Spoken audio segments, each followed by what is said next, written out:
Hello everyone. ఈరోజు మనం PYQ session సెకండ్లో గ్రూప్ 4 క్వశ్చన్స్ చూద్దాం ఈరోజు. ఓకేనా? నిన్న మీతోటి ఏడబ్ల్యూ క్వశ్చన్స్ ఇచ్చిన కదా, ఈరోజు గ్రూప్ 4 క్వశ్చన్స్ ఇద్దాం. ఒకసారి చూద్దాము క్వశ్చనింగ్ ఎట్లుందో. సేమ్ అంటే గ్రూప్ 4లో క్వశ్చన్స్ సిమిలర్గా ఉంటాయి, కొంచెం ఏడబ్ల్యూకి రిలేటెడ్ కొంచెం ఈజీ క్వశ్చన్స్ ఉంటాయి. మనం ఒకసారి గ్రూప్ 4 క్వశ్చన్స్ ఇద్దాం ఈరోజు. ఓకేనా? గ్రూప్ 4 ఎగ్జామ్ ఎప్పుడు జరిగింది? జూలైలో జరిగింది. Okay, got it. చాలా సింపుల్ క్వశ్చన్స్ ఉంటాయి, ఈజీ క్వశ్చన్స్, బట్ మిస్టేక్ చేస్తారు. మనం అడ్వెంట్ ఆఫ్ యూరోపియన్స్ నుంచి వద్దాం. ఇక్కడ క్వశ్చన్ చూడండి. The French British. మీకు అడ్వెంట్ ఆఫ్ యూరోపియన్స్ టాపిక్ లో ఖచ్చితంగా క్రొనాలజీ గుర్తుపెట్టుకొని చెప్పిన నిన్న. Portuguese, Dutch, English, dance, French. ఈ ఫ్రెంచ్ కి ఇంగ్లీష్ కి 3 కర్ణాటిక్ వార్స్ అని జరుగుతాయి. ముందు ఈ ఆర్డర్ గుర్తుపెట్టుకోండి. ఈ చిన్న ఒక లాజిక్ గుర్తుపెట్టుకోండి. Who introduced blue water policy అని క్వశ్చన్ అడిగింది అనుకో మిమ్మల్ని. ఈ క్వశ్చన్ లో ఒకసారి అడిగింది ఇది, అందుకే చెప్తున్నా. బ్లూ వాటర్ పాలసీ ఎవరు ఇంట్రడ్యూస్ చేశారంటే Portuguese governor Francis de Almeida. ఇది ఒక్కటి గుర్తుపెట్టుకోండి. He is the first Portuguese governor who introduce blue water policy. ఇది మర్చిపోకండి అసలే. ఓకేనా? ఆర్డర్ వచ్చేసి Portuguese, Dutch, English, Danes, French. Question ఏం అడిగిండు? French challenge to the British came to an end with the battle of battle of books సంబంధం లేదు. 1757 ఏమో ప్లాసీ, 1764 ఏమో ఇక్కడ ఆల్రెడీ ఉంది. ప్లాసీ 1757, ఇది 1764. ఓకేనా? 3 కర్ణాటిక్ వార్ జరుగుతాయి. First Carnatic war, second Carnatic war, third Carnatic war. First Carnatic war 1746 to 48, second 49 to 55, third వచ్చేసి 1756 to 1763. 7 years జరుగుతుంది వార్. యాక్చువల్లీ 7 years జరుగుతుంది వార్ వచ్చేసి. Third Carnatic war British versus French. గుర్తుపెట్టుకోండి, బ్రిటిష్ వర్సెస్ ఫ్రెంచ్. ఓకేనా? బ్యాటిల్ ఆఫ్ వాండవాసీలో British general Eyre Coote French defeat చేస్తాడు. ఓకేనా? Answer వచ్చేసి battle of Vandavasi. Treaty of Srirangapatnam మీకు ఐడియా ఉందనుకుంటా. ఆంగ్లో మైసూర్ వార్లో మీకు చెప్పిన క్వశ్చన్స్ ఆ రోజు బ్రిటిష్ కాంక్వెస్ట్ ఆఫ్ ఇండియా మీరు క్లాస్ ఎన్ని ఉంటే అక్కడ మీకు ఆల్రెడీ ఎక్స్ప్లెయిన్ చేసిన నేను, ట్రీటీ ఆఫ్ శ్రీరంగపట్నం అని చెప్పేసి. ఓకేనా? ఇది advent of Europeans topic question number 2. ఈ 2 క్వశ్చన్స్ పాలిటీలో కూడా ఉన్నాయి, హిస్టరీలో కూడా ఉన్నాయి, కానీ హిస్టరీ కింద చూడాలి. బ్రిటిష్ అడ్మినిస్ట్రేషన్ చేంజెస్ అని మనం మాట్లాడుకున్నాం కదా మన క్లాస్ చెప్పినప్పుడు. బ్రిటిష్ కాంక్వెస్ట్ ఆఫ్ ఇండియా జరిగిన తర్వాత బ్రిటిష్ అడ్మినిస్ట్రేషన్ చేంజెస్ గురించి మీకు చెప్పిన నేను. ల్యాండ్ అడ్మినిస్ట్రేషన్, రెవెన్యూ, ఎడ్యుకేషన్ అని చెప్పేసి. మీకు క్లాస్ చెప్పిన రోజు డెవలప్మెంట్ ఆఫ్ ఎడ్యుకేషన్ టాపిక్ లో మీరు చూసి ఉంటే మీకు అక్కడ చెప్పిన మెకాలే కమిటీస్ అని చెప్పి. ఇక్కడ క్వశ్చన్ చూడండి. East India company set apart 1 lakh of rupees for the purpose of education అని చెప్పేసి మీకు అందులో క్లాస్ లో క్లియర్ గా ఎక్స్ప్లెయిన్ చేసిన. 1813 charter act brought introduced 1 lakh అని చెప్పేసి. ఆన్సర్ 1813. మీరు కావాలంటే డెవలప్మెంట్ ఆఫ్ ఎడ్యుకేషన్ క్లాస్కి వెళ్ళండి, 10 minutes ఉంటుంది. ఆ క్లాస్ చెప్పినప్పుడు మెకాలే కమిటీ గురించి మీకు చెప్పిన 1835లో. ఓకేనా? అంతకన్నా ముందే ఈస్ట్ ఇండియా కంపెనీ ప్రపోజల్కి వస్తాయి 1 lakh ఎడ్యుకేషన్ పెట్టండి, 1813 చార్టర్. కానీ దీన్ని యూటిలైజ్ చేయరు. యాక్చువల్లీ 1 lakh అట్లే ఉండిపోతాయి. ఈ 1 lakh ని అసలు యూటిలైజ్ చేయరు. ఒకసారి ఆ డెవలప్మెంట్ ఆఫ్ ఎడ్యుకేషన్ వీడియో చూడండి వెళ్ళి అక్కడ. ఓకేనా? In India federal court was established by it was established in 1937 under the Government of India Act 1935. British administration changes లో మీరు చూస్తే నేను మీకు ఆ రోజు క్లాస్ లో చెప్పిన federal court was historical background లో చాప్టర్ 1 లో గవర్నమెంట్ ఆఫ్ ఇండియా 1935. ఆన్సర్ వచ్చేసి 1935. Federal court was established in 1937 under the provisions of government of India 1935. Question జాగ్రత్త అబ్జర్వ్ చేయరు. ఓకేనా? క్వశ్చన్ చూపిస్తా. ఇది నేషనల్ మూమెంట్ క్వశ్చన్, ఇది నేషనల్ మూమెంట్, ఇది నేషనల్ మూమెంట్. ఓకేనా? క్వశ్చన్ ఏముంది? Moderate and extremist. మనకు 1885 to 1905 ని మోడరేట్ పీరియడ్ అంటారు, 1905 to 1920 ఎక్స్ట్రీమిస్ట్ పీరియడ్ అంటారు, 1920 to 1947 గాంధీ అని ఎరా అంటారు. ఓకేనా? ఇక్కడ చూడండి, moderate and extremist divided in Surat session 1907 Surat session, రీయునైటెడ్ in the annual session of held at Lucknow. మీకు లక్నో ప్యాక్ట్ అని చెప్పిన కదా, ఐడియా ఉందా? మర్చిపోయారా? ఏసీ మజ్మూదర్ ప్రెసిడెంట్ ఉంటాడు. ఓకేనా? ఒకసారి ఈ క్వశ్చన్ మీద రీసెర్చ్ చేయండి. Lucknow pact 1916, A C Majumdar. ఓకేనా? నెక్స్ట్, మీకు గాంధీ గురించి చెప్పినప్పుడు, మొన్న మొన్న గాంధీ గురించి చెప్పినప్పుడు, గాంధీ ఫస్ట్ 3 మూవ్మెంట్స్ చేసిండని చెప్పిన, చంపారన్, ఖేదా, అహ్మదాబాద్ అని చెప్పి. Think of the system laid to major Satyagraha. Gandhi first Satyagraha in India Champaran. నేను చెప్పేది సౌత్ ఆఫ్రికాలో కాదు, నేను చెప్పేది ఇండియాలో. చంపారన్ సత్యాగ్రహాలు ఏమైందంటే 3/20. చంపారన్ ఎక్కడుంది? బీహార్ లో ఉంది. నిన్న ఏడబ్ల్యూలో క్వశ్చన్ చూసిరు అనుకుంటా మీరు. నిన్న ఏడబ్ల్యూలో క్వశ్చన్ ఉంది, చంపారన్ ఎక్కడ అంటే బీహార్ లో అని చెప్పేసి. నిన్న మేము చూసినాం, మనం మ్యాచ్ ద ఫాలోయింగ్ చేసినాం, ఒకటే మ్యాచింగ్. నేను ఎందుకు పీవైక్యూస్ ఏమన్నాను, ఎందుకు ఇంత ఇంపార్టెన్స్ ఇస్తున్నా అంటే ఇదే రీజన్. ఆడ చంపారన్ గురించి అంత క్లియర్ గా ఇచ్చాడు. Champaran match the following, Bihar answer. Champaran Satyagraha అనేది it was a movement against forcible cultivation of indigo. Forcible cultivation of indigo. Gandhi led the movement on the request of leader Rajkumar Shukla. Rajkumar Shukla. It was the first movement led by Gandhi in India. 1966 లో south Africa start చేసిండు, మరి దాంతో సంబంధం లేదు. కానీ India మాత్రం చంపారన్. కేదా అంటే, కేదా అంటే రెవెన్యూ సిస్టమ్ మీద జరిగింది. కేదా సత్యాగ్రహ అనేది 1918 లో second movement organise by Gandhi. Actually 1980 లో డ్రాట్స్ వస్తాయి, క్రాప్స్ చాలా డ్యామేజ్ అయిపోతాయి, గవర్నమెంట్ ట్యాక్స్ జంప్షన్ ఇవ్వదు. సో అప్పుడు గాంధీ మూవ్మెంట్ లీడ్ చేస్తాడు, సర్దార్ వల్లభాయ్ పటేల్ ఉంటాడు.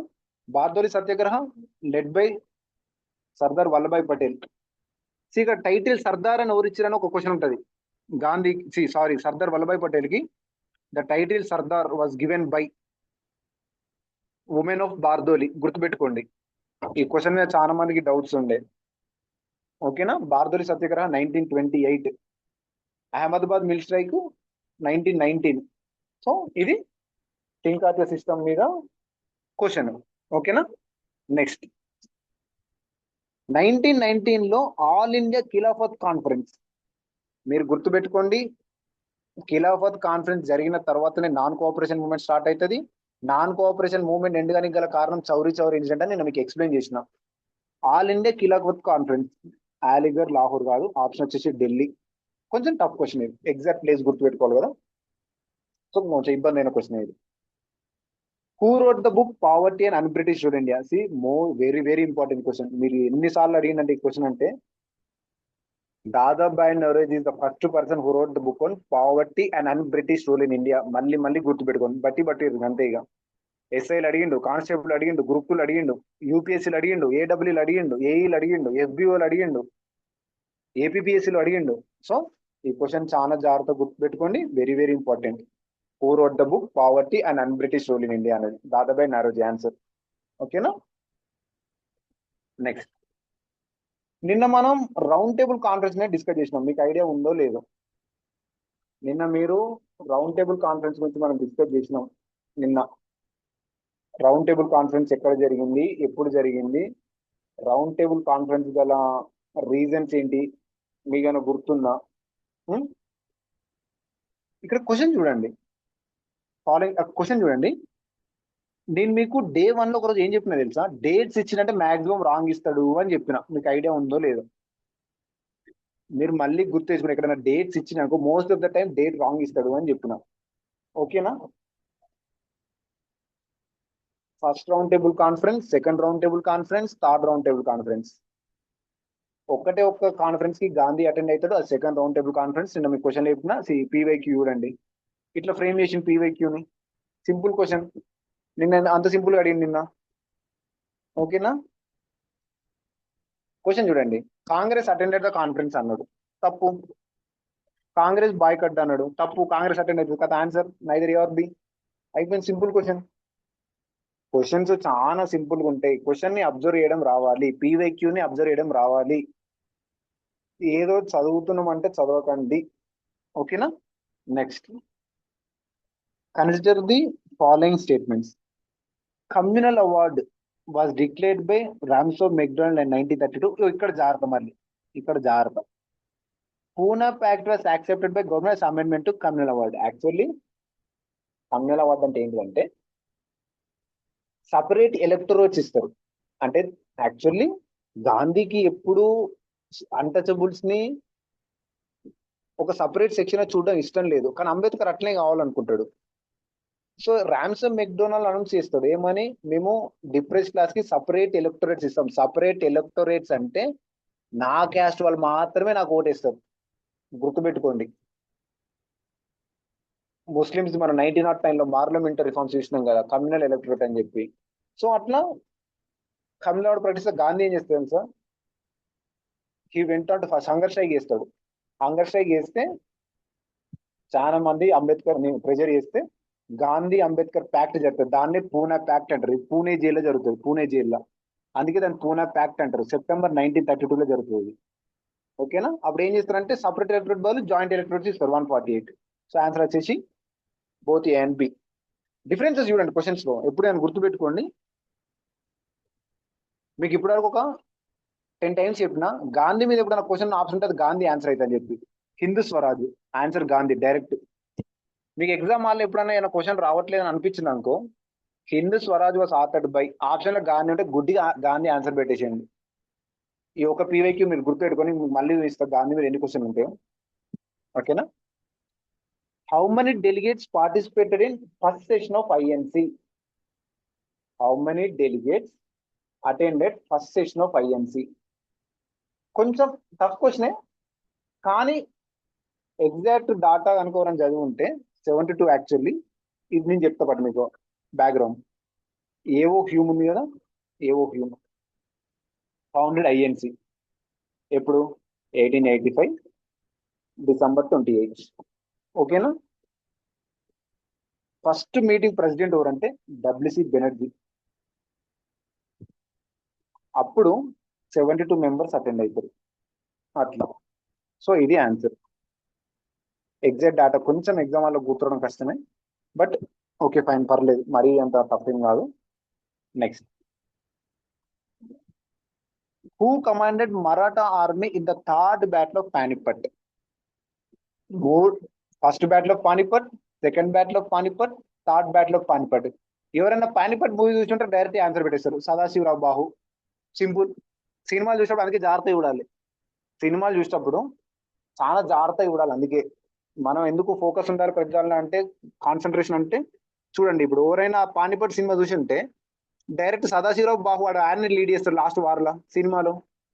సో సదాశివరావు బాహు ఆన్సర్, అంతే. అందుకే ప్రతిదీ చాలా కేర్ఫుల్ అబ్జర్వ్ చేయండి. That is my suggestion. ఓకేనా? నిన్న మీకు ఏడబ్ల్యూ పేపర్లు ఏం చెప్పినా మీకు, నిన్న కకోరి కాన్స్పిరసీ కేసు అని చెప్పిన, మీకు గుర్తుందో లేదో? నిన్ననే చెప్పిన నేను కకోరి అని చెప్పి, చిట్టగాంగ్ అని చెప్పిన నేను. మీరు ఒక క్వశ్చన్ అలా ఒకటి పట్టుకోండి, జస్ట్ ఒక్క ఆప్షన్ పట్టుకోండి, ఒక్కటే ఆప్షన్ మంచిగా చూడండి, ఒక ఆప్షన్ పట్టుకోండి. నేను ఏం చేస్తా, ఫస్ట్ భగత్ సింగ్ చూస్తా. భగత్ సింగ్ ఏడున్నాడు? లాహోర్. ఎందుకు? సైండర్ ని చంపేస్తాడు కదా, లాలా లజపత్ రాయ్ మీద రివెంజ్ తీసుకున్నాను. 4 ఉన్న ఆప్షన్ చూద్దాం, రెండే ఉన్నాయి, సో 2 ఎలిమినేటెడ్. నెక్స్ట్ ఇంకేం చూస్తా, సూర్యసేన్ బెంగాల్ చిట్టగాంగ్ 4-3. 4-3. 4-3 ఉందా? కథం, అయిపోయిన ఆన్సర్ వచ్చేసింది. సింపుల్. క్వశ్చన్స్ ని మీరు పీవైక్యూస్ ని మంచిగా ఒక ట్రైనింగ్ చేసుకోండి, ఆ ట్రైన్ చేయండి మీ మైండ్ ని. అట్లా చేసినప్పుడే మీరు నాట్ ఓన్లీ ఏడబ్ల్యూఈ, రేపు మీరు ఏ ఎగ్జామ్ రాసినా మీరు ఎక్సెల్ అవుతారు. నేను ఎందుకు పీవైక్యూస్ ని తీసుకొని డైలీ 10-15 క్వశ్చన్స్ చేపిస్తున్నా అంటే, అట్లీస్ట్ మీరు ఫ్రీ టైం దొరికినప్పుడైనా ఆ క్వశ్చన్స్ చూడండి. అరే ఓకే, ఈ క్వశ్చన్ ఇలా అడిగిందా, ఓకే దీని బ్యాక్గ్రౌండ్ ఇదని చిన్న ఒక 10-20 మినిట్స్ అయితే మీరు ఆ బ్యాక్గ్రౌండ్ ఎత్తుకోవచ్చు. అట్లా చిన్న బ్యాక్గ్రౌండ్ వరకు మీరు చేయండి. ఓకేనా? ఈ క్వశ్చన్ చూడండి ఒకసారి. క్రోనాలజీ చూడు, నిన్న మీకు ఏడబ్ల్యూ కూడా ఎన్ని క్రోనాలజీ అడిగిండు. ఇక్కడ నేను ఒకటే పట్టుకుంటా, ఫస్ట్ ఏం చేస్తే తెలుసా, గాంధీ చంపారని పట్టుకుంటా, అంటే 1917. ఒకటే క్వశ్చన్. అసలు బాల గంగాధర్ తిలక్ వచ్చిన తర్వాతనే కదా గాంధీ వచ్చిండు.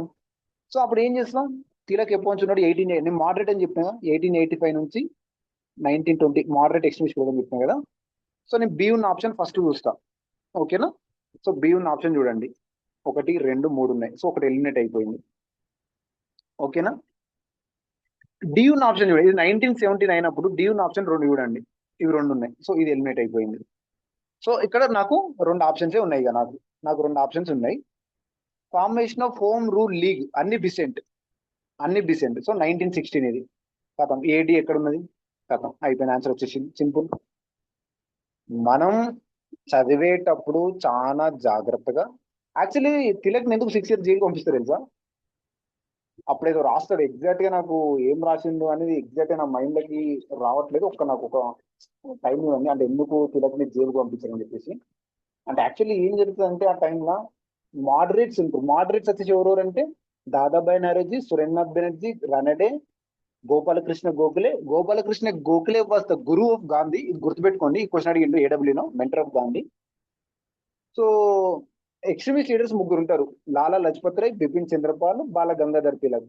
బాల Gangadhar Tilak he started 2 festivals, Ganesh festival, Shivaji festival. He established a Marathi paper known as Kesari. ఓకేనా? ఆయన కొన్ని ఎక్స్ట్రీమిస్ట్ యాక్టివిటీ చేస్తారు 1898 లో. అప్పుడే నేను జైలు పంపిస్తారు. ఎగ్జాక్ట్ స్టోరీ నాకు గుర్తు రావట్లేదు, నేను ట్రై చేస్తాను అంటే లైక్ ఇప్పుడు మళ్ళీ గుర్తొచ్చినప్పుడు. సో ఆన్సర్ వచ్చేసి ఇది.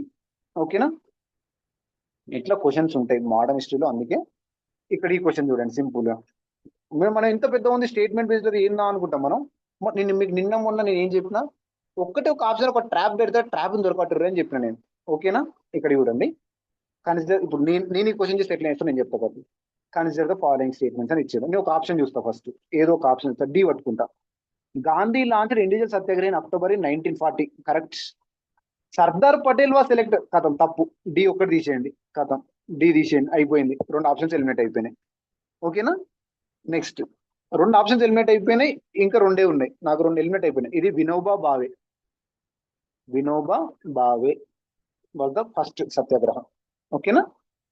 నెక్స్ట్, నిన్న మీరు పీవైకి చేసినప్పుడు డే ఆఫ్ డెలివరెన్స్ అని, డైరెక్ట్ యాక్షన్ 1946 అని మ్యాచ్ ద ఫాలోయింగ్ ఉంది. నిన్న పీవైకి మళ్ళీ చూడండి మీరు. నిన్నటి పీవైక్యూలో మీరు మళ్ళీ చూడండి, అక్కడ నీట్ ఉంది day of deliverance, direct action day అని చెప్పేసి. సి ఆన్సర్ కరెక్టే. కథం అయిపోయింది ఆప్షన్. ఇక మిగతా నేను చూడాల్సిన అవసరం, కాంగ్రెస్ మీన్స్ రిజైడ్ అవసరం లేదు, లార్డ్ లిత్లింగ్ అయిపోయింది. ఇంకెందుకు, ఆప్షన్ వచ్చేసింది నాకు ఆన్సర్ ఆల్రెడీ. సో పీవైక్యూస్ చేసేటప్పుడు ఇంత జాగ్రత్త, కేర్ఫుల్ అబ్జర్వ్ చేయాలి. కాంపిటేటివ్ ఎగ్జామ్స్ లో ఆ అబ్జర్వేషన్స్ రావాలి మనకు. క్వశ్చన్ ఇచ్చేస్తాడు, ఆప్షన్ ఇచ్చేస్తాడు, ఆన్సర్ కూడా ఇచ్చేస్తారు. మనం ఆన్సర్ ని పట్టుకోవాలి. దాన్నే డిసిషన్ మేకింగ్ అంటారు. కాంపిటేటివ్ ఎగ్జామ్స్ లో డిసిషన్ మేకింగ్ క్విక్ రావాలి. అందుకోసం అని చెప్పి ఎగ్జామినేషన్ ప్రాసెస్ అన్నట్టు. ఎగ్జామినేషన్ ప్రాసెసే మిమ్మల్ని ఎందుకు 1 year 2 years కూర్చోబెడతారంటే ఆ డిసిషన్ మేకింగ్ రావడానికి ఇంత టైం పడుతుంది. చూడండి ఇప్పుడు మనం ఎన్ని క్వశ్చన్ చేసినాం చూడంగానే. 1 2 3 4 5 6 7 8 9 10 11 12 13 14 15 క్వశ్చన్స్ చేసినాం మోడర్న్ హిస్టరీ నుంచి. అంటే 15 టాపిక్స్ చేయించిన మీతోటి. సో మీరు ఒక 15 minutes తీసుకొని మీరు కొద్దిగా బ్యాక్గ్రౌండ్ వర్క్ చేయండి. నా తరఫున ఒక 10 minutes మీరు పెట్టలేరా? 10 minutes జస్ట్ అరే ఈ టాపిక్ ఏంది అట్లా చూడండి. చూడడం వల్ల మీకు అనాలిసిస్ పెరుగుతుంది, నాలెడ్జ్ పెరుగుతుంది. రేపు మీరు ఎగ్జామ్ లో ఏ క్వశ్చన్ వచ్చినా ట్యాకిల్ చేయగలుగుతారు. ఓకేనా? ఈ రోజు సెషన్ లో 15 క్వశ్చన్స్ చేయాలి. మంచి వీడియో చూడండి. ఓకేనా? రైట్. Thank you.